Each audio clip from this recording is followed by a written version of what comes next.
To go from those Croydon playing fields to walking through the doors at Hale End, what's that like? It was overwhelming because it was just a level up.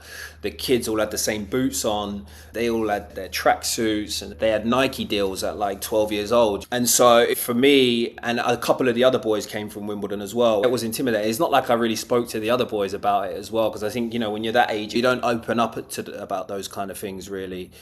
I joined at 14, and then I trained there for 2 years. And to be honest, I was at the bottom of the pile, but I always had an underlying confidence in my ability. But I think that, a lot of the boys were bigger and stronger, and I just felt like I was less than some of the boys that were already there. So that took me a while to get up to speed.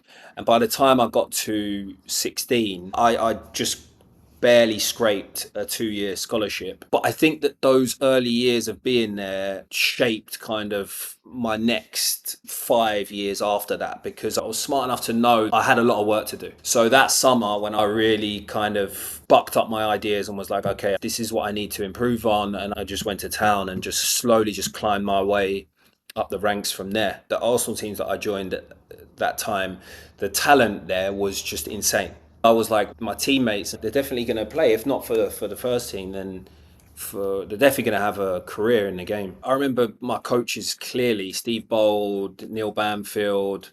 These guys were serious guys. They didn't mess around. Their expectations were high. But I went through that part of fear in the coaches and stuff just during that 2 years, and it was perfect for me because it taught me really what it was going to take, those things that you had to overcome in order to get to the top. But it's a pressurized environment. I'm just interested to know, in that academy system, you're in it for yourself as well as the team, because you're ultimately the one that's fighting for the contract and to become pro, right? What environment does that create in a dressing room? We can get heated, especially when you start to go as a scholar. You're well into your puberty by then.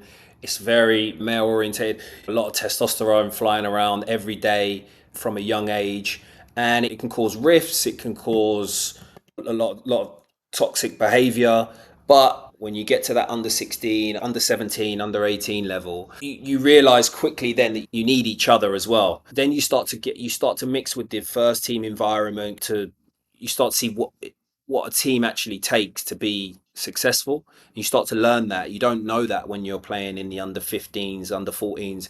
All you want to do there is be selfish and try to score as many goals as you can, provide as many assists as you can, make as many tackles as you can in order to get in the eyesight. But then obviously once you start to mix in and around the olders, that's when you start to learn team ethics more.